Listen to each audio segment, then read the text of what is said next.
आंख को कहना नहीं पड़ता है कि इधर से उधर घूम जा, जी कि कहना पड़ता है? नहीं। अरे बोलिए ना, जोर से बोलिए ना। नहीं। खुद ब खुद नाक उस बदबू से घूम जाती है। अचानक मैंने कहा कि आपने इधर चेहरा क्यों कर लिया, तो जवाब दिया किसी ने कि क्या करे, बड़ी बदबू है, दम घुट रहा है, लेकिन उसी हवा के झोंके में कहीं से खुशबू आ जाए। तो नाक का आलम यह है कि हवाओं की छाती पे चढ़ जाए नाक, एक बार और आ जा। मैंने कहा बार बार यह हवाओं पे नाक सवार क्यों हो रही है? कहा कि दिल को सुकून वाली खुशबूदार हवा आ रही थी। तवज्जो चाहूं, दिल लगाएंगे तो बात होगी, लेकिन बोलेंगे तब। सुभान अल्लाह, सुभान ऐसे अल्लाह। नहीं यार, पकड़ी दयाल कोई पहली बार नहीं आया हो, ये तो मर्दों की मिट्टी है। झूम के बोलिए, डरते क्यों हैं? पीछे वाले लोग भी एक बार बोल दें जोर से, पकड़ी पकोही। पकोही, पताही भी तो है जी बगले जी। पकड़ी पताही भी कह सकते हैं जी, पकोही भी कह सकते हैं। जी। अच्छा हुआ हमारे देश का 3 नाम है। जी। फिर भी अब तक हम विश्व गुरु की लिस्ट में सबसे नीचे हैं। एक साहब बोले अब तक विश्व गुरु बने क्यों नहीं? मैंने कहा बन तो गया हो तब बहुत पहले, काश अगर तख्त पर आलमगीर कोई बैठा हो। लेकिन घबराओ नहीं, मैं जानता हूं कि मेरे जुमलों का अंजाम क्या होता है, और यह भी मैं जानता हूं कि गैरों की सब फाड़ने के लिए तन्हा लफ्ज कादरी काफी है। वाह, बेशक। गैरों की फौज फाड़ने के लिए सिर्फ लफ्ज कादरी काफी है। और खुश अकीदा ईमान वालों, अपने ईमान को मजबूत करो। मेरे आला हजरत ने क्या कहा? नवाजिश, तवज्जो चाहो, मेरे आला हजरत ने क्या कहा? कादरी कर। बोलोगे तो बोल दूंगा। सुभान अल्लाह, सुभान अल्लाह। अरे जम के बोलो यार। तवज्जो चाहो, क्या कहा? कादरी कर। कादरी कर। अब अहले इल्म दुआ दे दे तो एक नुक्ता अर्ज कर दो। नवाजिश, नवाजिश। अरे बोल दो यार, आ गया है, बोल दो यार। तवज्जो चाहूं, कादरी कर। क्या रंग है उसत, उसते रंग है। कादरी कर, कादरी कर। तवज्जो चाहूं, तवज्जो चाहूं। दिल लगाएं, दिल लगाएं, दिल लगाएं, दिल लगाएं, मोहब्बत से बोलें कादरी कर। मेरे दस्तगीर ने बिरादरी की दीवार तोड़ दी। तवज्जो चाहूं, नवाजिश। मेरे दस्तगीर ने बिरादरी की दीवार तोड़ दी। खानदान ने कहा अंसारी है, मोहल्ले ने कहा मंसूरी है, इलाके ने कहा पठान है, इलाके और जवार ने कहा शेख है, किसी ने कहा मिर्जा है, किसी ने कहा अफगान है, लेकिन दस्तगीर मेरे रजा ने क्या कहा अपने दस्तगीर से? मुझे अंसारी पठान शेख नहीं, मेरे अब्दुल कादिर पहले मुझे कादरी कर। अरे बाबा बाबा बाबा, पहले मुझे कादरी कर, कादरी कर। तवज्जो चाहो, नवाजिश, नवाजिश। बोलेंगे तो बोलूंगा, बोलेंगे तो बोल। तवज्जो चाहो, अरे झूम के बोल दो। सुभान अल्लाह, सुभान अल्लाह। कादरी कर। कर दिया तो पार्ट टाइम नहीं, कादरी रख। और जब कादरी रखा तो अंसारी मंसूरी पठान शेख नहीं, कादरी कर, कादरी रख। कादरियों में उठा, कादरी कर, कादरी रख, कादरियों में उठाओ। मस्तों की बात करते हो यार, इजाजत दे दे तो मैं रईसुल कलम के सफर का एक हिस्सा अर्ज कर दूं, चूंकि नवाजिश। दस्तगीर की बात आ गई। नवाजिश। मुफ्ती आसिफ साहब, रईसुल कलम जब पहला सफर हॉलैंड का किए थे, कारी इस्माइल साहब मुबारकपुरी ने बुलाया था। यूं ही इदारे शरिया की उस जमाने में पहली मंजिल की इमारत थी, और पहले गांव और शहरों में लाइट कई घंटा रहती थी, हमसे ज्यादा आप जानते हैं। चोर भी सीना ठोक करके पोल से तार काटता था, इसलिए कि वो भी मुतमईन होकर आरी चलाता था कि इसमें तो साल में कभी कभी आना है।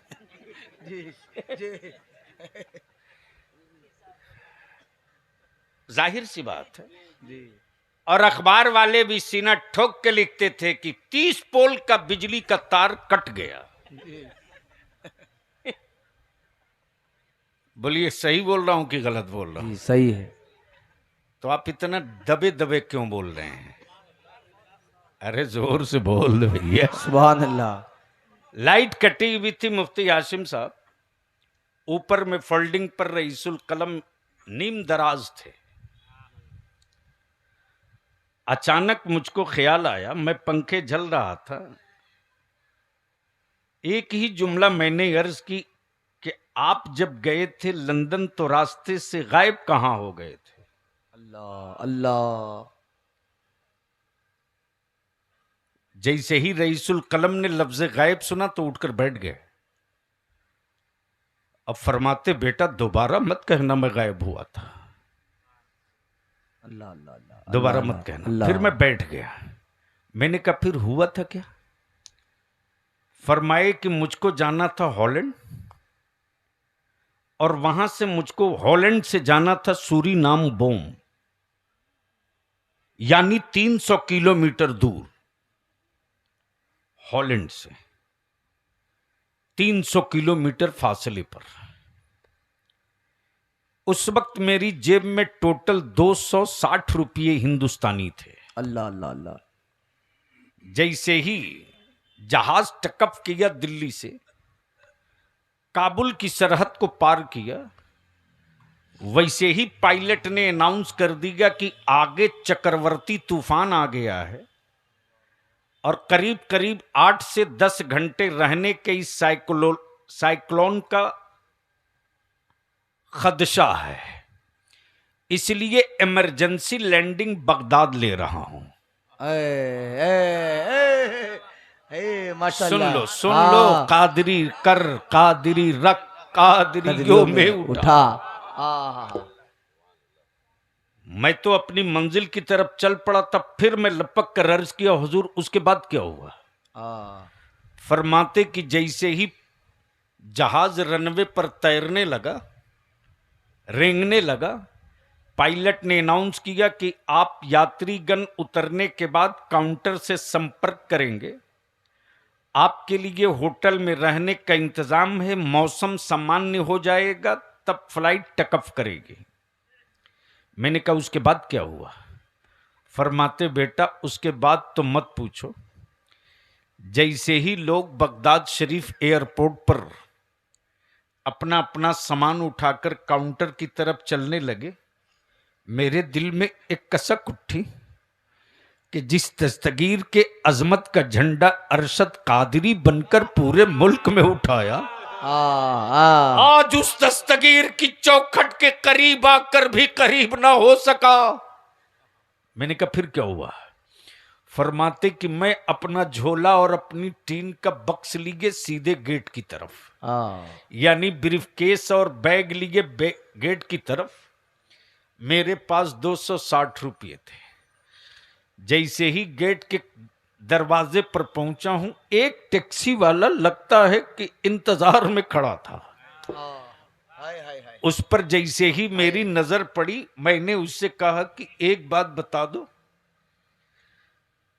जबान सुना तो कहा मौलाना हिंदी। मैंने कहा हाँ। मैंने कहा फिर क्या हुआ? फरमाते कि जैसे ही मैंने उस टैक्सी के ड्राइवर से कहा कि यहां से बड़े पीर गौसे आजम का मज़ार मोहल्ला कितना दूर है। टैक्सी का ड्राइवर बोल रहा, मौलाना आप कादरी हैं?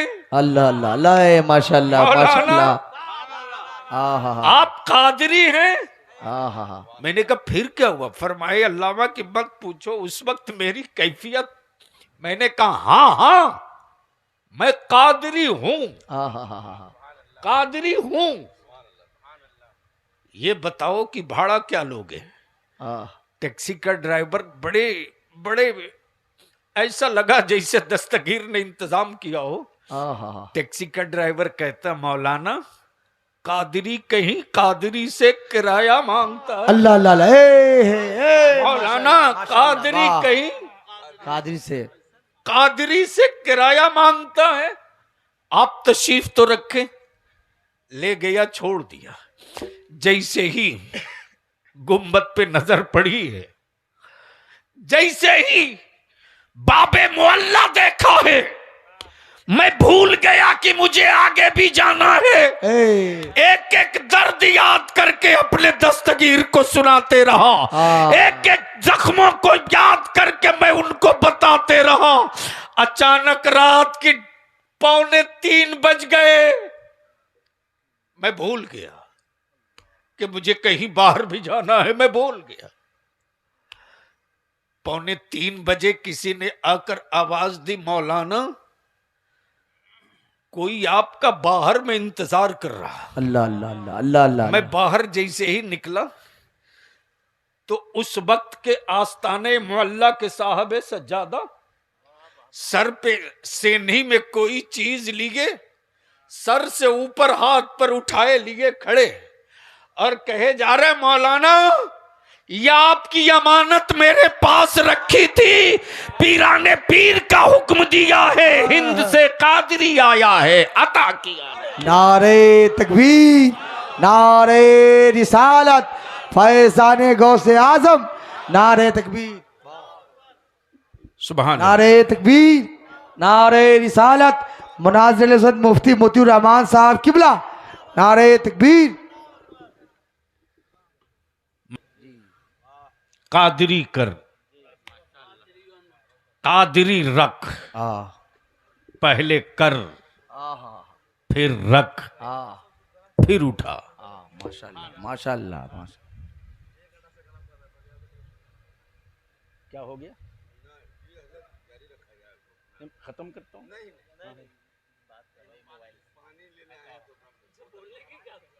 हुआ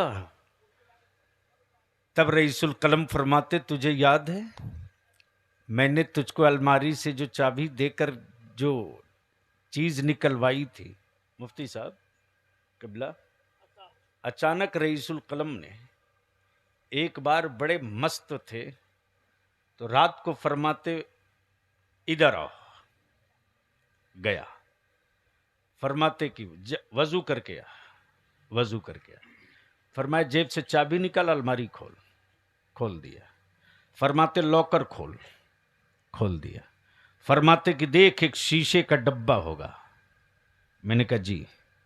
कहा बड़े एहतराम से दुरूद पढ़ते निकाल। अल्लाह अकबर। मुझे नहीं पता कि ये नेमत हमें रईसुल कलम अता कर रहे हैं। मैंने कहा जब रात को 2:30 बज गए, कोई बाहर खड़ा था तो था क्या? फरमाते जो अलमारी में शीशे में छोटा सा कुलाह का हिस्सा था, वो वही तो मेरे लिए सब कुछ था कि मेरे पीराने पीर के साहबे सज्जादा को दस्तगीर ने हुक्म दिया था अब्दुल कादिर के कुलाह के हिस्से को अरशदुल कादिरी को अता कर। माशाल्लाह। सर पे लिए खड़े। मैंने कहा उसके बाद क्या हुआ? फरमाते मैं वहां से एयरपोर्ट आ गया। आने के बाद पता चला जहाज चला गया। अब मेरे पास कुछ नहीं, 260 रुपये थे, इंडियन 260 रुपये। मैं एयरपोर्ट पर पड़ा रहा। बस मेरे पास सिर्फ एक ही चीज थी, एक दिल था, एक आंखों के आंसू थे। ये धड़कता था, ये बहती थी।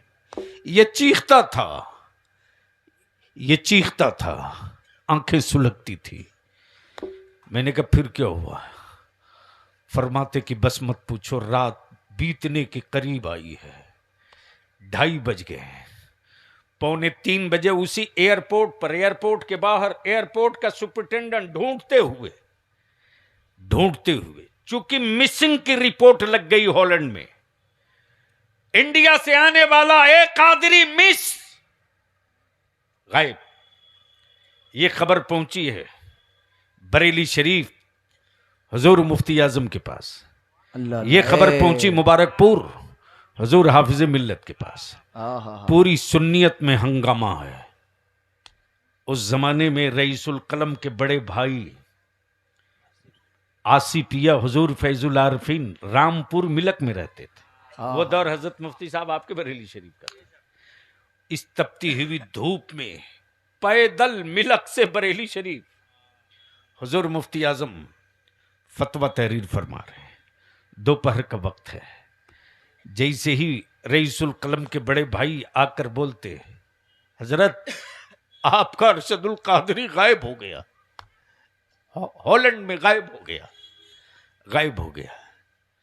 हुजूर ताजदारी अहले सुन्नत थोड़ी देर खामोश रहे, मुस्कुरा दिए।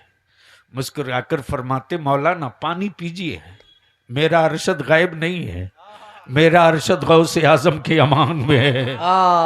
मैंने कहा फिर क्या हुआ? फरमाते रात को 2:30 बजे एयरपोर्ट का सुपरिटेंडेंट एक छुपे हुए बदन को की सिसकियां सुनते करीब आया और मेरे झोले के टैग पर एक कादरी लिखा था। टैग पर एक कादरी देखा, पढ़कर बोल पड़ा, ये वही हैं जिनको ढूंढने के लिए पूरे बगदाद की हुकूमत लगी है। चादर जैसे ही खींचा, मेरी आंसुओं में डूबी हुई दाढ़ी, रोते रोते छोटी छोटी आंखें। एयरपोर्ट का सुपरिटेंडेंट मुझको लिपटाकर बोल पड़ा, मौलाना इतने छोटे जुर्म का इतनी बड़ी सजा मत दीजिए। अरे आलम, ये इतनी बड़ी सजा मत दीजिए। हॉलैंड का जहाज आपको छोड़कर गया है, बगदाद के अब्दुल कादिर ने आपको नहीं छोड़ा है। आपको हुक्म हुआ है कि बगदाद हुकूमत का मेहमान बनाया जाएगा और हुकूमत के खजाने से आपको हॉलैंड भेजा जाएगा। नारे तकबीर, नारे रिसालत, मसलके आला हजरत। कादरियों में उठा मेरे अजीज। एक है अकीदत, एक है हकीकत, एक है जरूरत। अकीदत कहती है हर रोज तैबा चलो, हकीकत कहती है कि क्या तेरा चेहरा इस लायक हो चुका कि तू शहरे रसूल को जाए। मेरे अजीज, मेरे दोस्त, ये खाली मस्जिदें आपको आवाज दे रही हैं। मत बनाइए 100 फीट ऊंचा मीनार। कोई जरूरी नहीं मखमल का मुसल्ला हो तभी सजदा होगा। कोई जरूरी नहीं मार्बल का फर्श हो तभी फर्जदा होगी। कोई जरूरी नहीं कि मोटा कालीन हो तभी रब का सजदा कर पाओगे। अमा यार, बहुत अच्छे, माशाअल्लाह। पथरीली जमीन पर भी दिल से सजदा कर लो। अल्लाह ने पूरी जमीन को, रूए जमीन को सजदगाह बनाया है। मेरे अजीज, कल तक हम इस्लाम बचाने की बात करते थे, आज मुसलमान बेटी बचाने की बात कर रहा है जी। आप यहां पहुंच चुके हो। कुफ्र को गैरों ने नहीं, आपने ताकत दी है। हजरत अल्लामा मुनाजिर इस्लाम मुफ्ती मतिउर रहमान साहब क़िबला, एक घर में अगर 5 आदमी है तो 5 के हाथ में स्मार्टफोन है। 5 के हाथ में स्मार्टफोन है। बोलिए बात सही है कि गलत है? सही है। जोर से बोलिए, सही है कि गलत है? सही है। बेटों को आवारा बनाने का खिलौना आपने दिया और औलादों के सुधारने की तावीज पीर से मांग रहे हो जी। आवारा बनाने का खिलौना आपने दिया, सुधरने की तावीज पीर साहब से मांग रहे हो। कम से कम एक आदमी के मोबाइल में 300 का नेट पैक का चार्ज होता है कम से कम। बोलिए बात सही है कि गलत? अरे जोर से बोलो ना। सही है। नहीं बोल नहीं, जोर से बोलिए, सही है कि गलत? सही है। अगर एक घर में मुफ्ती साहब 5 मोबाइल तो 5 तिहाई 1500, कम से कम 1500 एक घर में। क्या कभी पलट के पूछा कि आपके इमाम की तनख्वाह कितनी है? अल्लाह अल्लाह अल्लाह।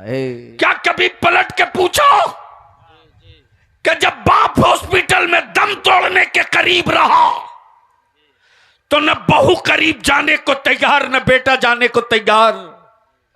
बाप के कैंसर का कीटाणु कहीं हम पर न अटैक कर दे।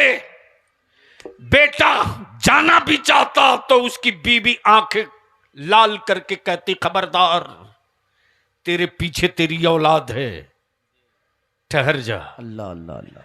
मेरे भाई मुझको बता दे, जमीर में जिंदगी है तो अपने जमीर से पूछ लो। हॉस्पिटल में जिन कीटाणु और जिस वायरस के डर से तेरा बेटा तेरे करीब जाने को तैयार नहीं, वैसे माहौल में भी इमाम हॉस्पिटल के बेड पर बैठकर सूरह यासीन की तिलावत कर रहा है अल्लाह अल्लाह, ताकि तेरे बाप का खात्मा ईमान पर हो जाए। कुरान की तिलावतों की हक है, हक लेकिन है, उसकी तनख्वाह देने के लिए आप गरीब हो जाते हो। हक है। एक आलिम को तनख्वाह देने के लिए आप भिखमंगे हो जाते हो। एक बुखारी पढ़ाने वाले को तनख्वाह देने के लिए आप कंगाल हो जाते हो। एक आलिम को निकाह पढ़ाने के लिए गांव की रस्म और रिवाज ढूंढते हो। जी जी हक है। और वो कौम कहे कि मैं मोतीपुर चौराहों पर जलील हो गया, मैं खुदीराम बोस मैदान में बेइज्जत हो गया। माफ कीजिएगा, मुझे मालूम है कि जिनको सियासत के हिज्जे नहीं आती वो भी बलियाबी पे 10 पत्थर रोज मार लिया करते हैं। लेकिन मुझे ये भी पता है, उस कादरी फकीर ने बताया है कि बेटा कभी भी अपने से 10 गुना ताकतवर से हाथ मिलाना। मुझे मालूम है। किसको इतनी फुर्सत है जी? किसके बदन में दर्द है? 30-30 आलिम और खतीबों और शायरों की जमात चल रही है। और अंदाजा करना हो तो पता कर लीजिए, जमुई में तहरीक का इजलास हो चुका है। मालूम कर लीजिए, नवादा में तहरीक का इजलास हो चुका है। बेशक। चले जाइए संथाल परगना में, देवघर में, दुमका में, कोडरमा में। हाँ ये सही है कि बलियाबी कभी एक लफ्ज बोल दे तो एक हफ्ता तक टीवी के डब्बे पर भाव भाव होता है। जी जी। तब बलियावी ने, तेरे बलियावी ने कहा था कि जब लफ्ज करबला में इतनी गर्मी है तो करबला वाले निकल आएंगे तो उसकी गर्मी का आलम क्या होगा। माशाल्लाह। बात तो चलेगी। और मैं जानता हूं कि गैरों में दम नहीं जो मेरी तरफ देख सके। हाँ दर्द इसका है कि मेरे अपनों ने कोई खंजर बचा के नहीं रखा, सब इस्तेमाल किया है। लेकिन मेरा भी भरोसा बिल्कुल अटूट है, चट्टान की तरह, कि इन कायरों के पंजों में इतना दम नहीं जो मेरे किसी बदन का बाल झाड़ सके। मेरे गौसे आजम की अताओं में इतना दम है कि इनके जबड़े भी इशारों से फाड़े जाएंगे। 4 सूबों के 700 उलमा जमा हुए थे, 4 सूबों के, बिहार, झारखंड, बंगाल, उड़ीसा। दावत मैंने सबको भेजी थी, किराया तो मैं किसी को नहीं दूंगा, इसलिए कि मैं जानता हूं कि भाड़े की फौज से जंग नहीं जीती जा सकती, भाड़े की फौज से मुल्क नहीं जीता जा सकता। लेकिन अगर 72 हुसैनी मिल जाए तो पूरी दुनिया की जंग जीत ली जा सकती है। इसलिए कि तलवारों से जंग नहीं जीती जाती, हौसलों से जंग जीती। बेशक, बहुत उम्दा, माशाल्लाह माशाल्लाह। अल्हम्दुलिल्लाह सुम्मा अल्हम्दुलिल्लाह। इसी 23 से शुरू होना था, यानी कल से। आज 22 है ना, 21 है। अरे 12 चाहे 11, 21 खत्म, 22 शुरू। हाँ, 12वीं की मुखालफत करने वाले कितने बड़े पागल हैं। यानी एक की शुरुआत 12 के बाद ही होती है, वो भी रात में, दिन में नहीं। जहन को हाजिर कीजिएगा। अल्लाह का शुक्र है, और यह भी तय है कि पूरे मुजफ्फरपुर के हर प्रखंड, हर पंचायत तक पहुंच रहे हैं। एक बड़ी मजबूत टीम तैयार हो चुकी है मेरे नौजवान उलमा की, और इसमें कोई शुबह नहीं कि मेरा आलिम, मेरा इमाम जो जहां है वहीं चट्टान की तरह खड़ा है। बेशक हमें मालूम है कि अब तक मेरी नस्लों ने सबके झंडे कांधे पर उठाए हैं। जिन जिन शहरों में तहरीक का झंडा गड़ जा रहा है ना, कम से कम 50 किलोमीटर के चारों तरफ मेरे बच्चे और मेरी टोपी दाढ़ी को लाल पीली आंख दिखाने वालों की खोपड़ी ठिकाने लग जा रही है।